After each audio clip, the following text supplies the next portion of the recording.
వాళ్ళ హీరోలు నా హీరో ఏం చెప్తే అది నేను వినాలి, నా హీరో నా డైరెక్టరు ఏం చెప్తే అది నేను ఏసీ రూమ్లో కూర్చొని సినిమా తీయాలి. నేను సెట్లోకి వెళ్ళకూడదు, రామానాయుడు గారిలాగా ట్రాలీ తోయకూడదు, క్రేన్ ఎత్తకూడదు. అటువంటి పరిస్థితిలో వాళ్ళ నిర్మాణ రంగం ఉంది. ప్రొడ్యూసర్ అంటే కేవలం ప్రొడ్యూసర్ డబ్బు పెడితే చాలు, మీ మేనేజర్కి సూట్ కేసు ఇచ్చి పంపండి, మేము సినిమా తీసి ఫస్ట్ కాపీ చూపిస్తాం. అంటే సార్ ఇక్కడ ఒక చిన్నది ఏంటంటే 24 క్రాఫ్ట్స్ అనేది చూసుకోవడానికి, లేకుంటే అది వాటి మీద పట్టు అనేది, ఎక్కడ ఎవరెవరు సూట్ అవుతారు, దేనికి ఏది బాగా పండాలి, ఇవన్నీ చూసుకునేది ఒక కెప్టెన్ లాంటి డైరెక్టర్ కదా, డైరెక్టర్కి వదిలేస్తే అయిపోతుంది. అలా ఇప్పుడు నేను చేసే రోజుల్లో నేనే కాదమ్మా, నా ముందు తరం కానీ నా బ్యాచ్లో ప్రొడ్యూసర్లు కానీ ముందు సబ్జెక్ట్ ఫైనలైజ్ చేసుకునేవాళ్ళం, దాని తగ్గట్టు డైరెక్టరు, దానికి తగ్గట్టు క్యాస్టింగ్, సినిమా తీసేవాళ్ళం. అప్పుడు నేను సగం పెడితే నా డిస్ట్రిబ్యూటర్లు సగం పెట్టేవాళ్ళు. డిస్ట్రిబ్యూటర్లు అండర్ ప్రొడక్షన్లోనే కమిట్ అయ్యేవాళ్ళు, అడ్వాన్స్ ఇచ్చేవాళ్ళు. వాళ్ళకి షెడ్యూల్కి రష్ చేసి చూపించేవాళ్ళం. మేము మీరు ఇచ్చిన డబ్బుతో మేము ఈ సినిమా తీసాం, ఇంత లెంత్ వచ్చింది, ఇదిగో సినిమా అని డిస్ట్రిబ్యూటర్లకి రష్ చేసి చూపించేవాళ్ళం అమ్మ. డిస్ట్రిబ్యూటర్కి ఇప్పుడు వాళ్ళు ఇచ్చిన డబ్బు నేను తీసుకుని ఏదో చార్మినార్ కొనుక్కున్నాను అనుకోకూడదుగా. అట్లా ఆ నమ్మకం క్రియేట్ చేయడానికి మరి వచ్చింది నా ముందు నేను పెట్టిన రూల్ ఏం కాదు అది, నేను అంతకుముందు ఉన్న రూలే నేను ఫాలో అయ్యా. షెడ్యూల్కి రష్ చూపించేవాళ్ళం. సినిమా అంతా అయిపోయినాక 8 లెంత్ ఎంత లెంత్ వచ్చిందో before re recording Raj Koti, ఎడిటర్సు, director, మేము, హీరో అందరం కూర్చొని రష్ చూసేవాళ్ళం, ఫుల్ డబుల్ పాజిటివ్ చూసేవాళ్ళం. సినిమా చూసి ఏమన్నా యాడ్ చేయాలా, రీషూట్ చేయాలా, లేకపోతే ఏదైనా ట్రిమ్ చేయాలా, ఆ స్టేజ్లోనే ట్రిమ్మింగ్ అయిపోయేది. అయిన తర్వాత రీ రికార్డింగ్కి వెళ్ళేవాళ్ళం. ఆ తర్వాత ఎఫెక్ట్స్ ఫస్ట్ కాపీ. వాడు అసలు డైరెక్టర్ ఏం చేస్తున్నాడో, ఏం తీస్తున్నాడో, ఎక్కడ తీస్తున్నాడో, ఆ సినిమా ప్రొడక్షన్ ఎగ్జిక్యూటివ్ ఈపీ అంటారు ఇప్పుడు కొత్తగా. ప్రొడ్యూసర్ అయినా పెద్ద వీపీ, ఆయన ఒక ఈపీ, ఆయన పెట్టి సినిమా తీయాలి. ఇప్పుడు ఆ సినిమా ఎంత ఖర్చు అయిందో తెలియదు, నా సినిమా మీకు ఎంత బడ్జెట్లో తీస్తారనేది బడ్జెట్ అడగకూడదు డైరెక్టర్ని, కొంతమంది పెద్ద డైరెక్టర్ని. ఆయనకి కార్పొరేట్ పర్మిషన్ ఇవ్వాలి. ఆయన ఏం తీసిస్తాడో అది మన అదృష్టం, మహాప్రసాదం. ఒక కథ ఉందా లేదా, ఏం కథ తీస్తున్నాడు లేదు. ఒక డైరెక్టర్ వెళ్ళి ఒక హీరోకి కథ చెప్తాడమ్మా, హీరో ఓకే అంటాడు, వాళ్ళిద్దరూ కలిసి ప్రొడ్యూసర్ పిక్ చేస్తున్నారు. ఇప్పుడు ప్రొడ్యూసర్ వెళ్ళి హీరోకి లేకపోతే డైరెక్టర్కి అది పోయింది. మా కథ ఇక్కడ రివర్స్ టెండరింగ్లో డైరెక్టర్ వెళ్ళి హీరోకి కథ చెప్తే హీరో ప్రొడ్యూసర్ని పికప్ చేస్తాడు. నేను పలానా కథ విన్నాను, బాగుంది, మీరు వినండి, నచ్చితే మీరు చేయండి. కెపాసిటీ ఎవరికి ఉంది, ఆ ప్రొడ్యూసర్కి కెపాసిటీ ఉందా లేదా, ఎవరైతే సూటబుల్ ఆయన పికప్ చేస్తారు. ఇప్పుడు మళ్ళా ఆయన అన్ని రకాలుగా ఆలోచించి, ఇప్పుడు నా రోజుల నుంచి ఉన్నాయి, పలానా ప్రొడ్యూసర్ మనం డేట్లు ఇచ్చామంటే ఆ సినిమా కరెక్ట్గా అది తీయగలరా లేదా, సరిగ్గా మార్కెటింగ్ చేయగలరా లేదా అనేది డౌట్ ఉండటంలో తప్పులేదు. అది ఎవరి కెరీర్ వాళ్ళు చూసుకునే రోజుల్లో.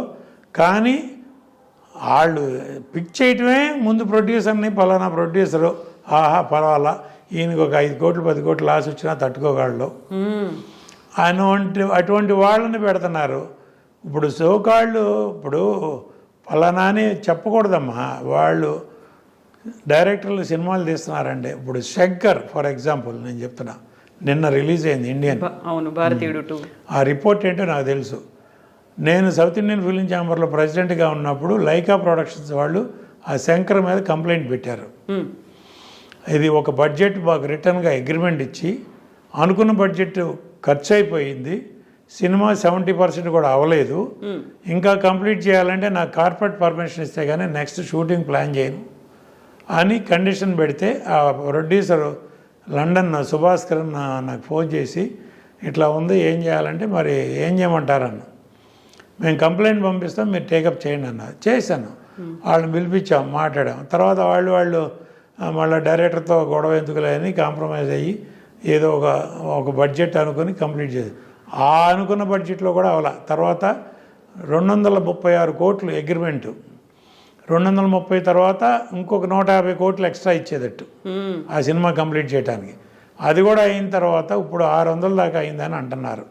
అది అంతవరకు నిజం ఆ పెట్టిన నిర్మాతకు తెలియాలి, తీసిన దర్శకుడికి తెలియాలి. అలాంటి సినిమా 6 ఏళ్ళు పట్టిందమ్మా. కంప్లీట్ 6 సంవత్సరాలు సినిమా మొదలుపెట్టిన కాడి నుంచి లైకా ప్రొడక్షన్స్ కాబట్టి వాళ్ళు ఏదో లండన్ నుంచి డబ్బులు పంపిస్తున్నారు, ఇక్కడ ఎవరో ఎగ్జిక్యూటివ్ ప్రొడ్యూసర్లు సినిమా తీస్తున్నారు, శంకర్ ఇష్టం వచ్చినట్టు తీస్తున్నాడు.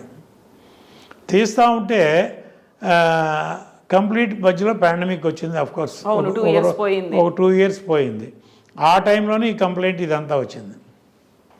తర్వాత అప్పటికి ఆ పాండమిక్లో ఆ సినిమాలో యాక్ట్ చేసిన 5 ఆర్టిస్టులు చనిపోయారు, ఇంక్లూడింగ్ వివేక్.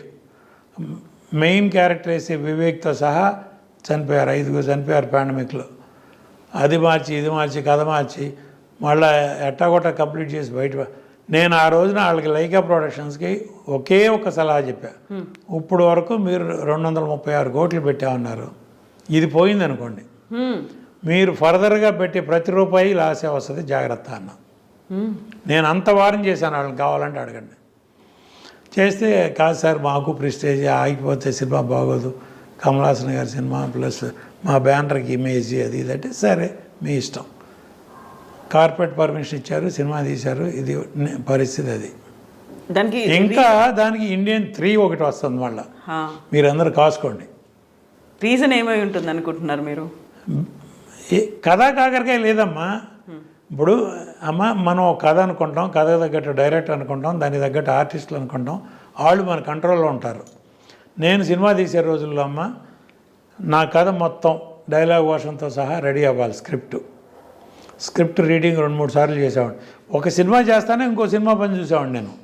స్క్రిప్ట్ రీడింగ్ చూసుకుని లెంత్ చూసుకుని దీనికి కాస్ట్యూమ్స్, క్యారెక్టర్లు, ఆర్టిస్టులు ఎవరు, దానికి ఆర్టిస్టులకు కావాల్సిన కాస్ట్యూమ్స్ అసిస్టెంట్ డైరెక్టర్ని అడిగి ఎన్ని చేంజెస్ వస్తాయి, ఎంత కాస్ట్యూమ్స్ కావాలి, ఏం కావాలి, ఫుల్ పిక్చర్కి సరిపడే కాస్ట్యూమ్స్ రెడీగా ఉన్నాయి, ఫుల్ పిక్చర్కి సరిపడే ప్రాప్స్ రెడీగా ఉన్నాయి, అన్నీ రెడీ చేసి వాళ్ళ పొరపాటున ఒక ఆర్టిస్ట్ రాలేదు ఏదో హెల్త్ ఇష్యూలో, ఆల్టర్నేటివ్ నా షూటింగ్ ఆగేది కాదమ్మా.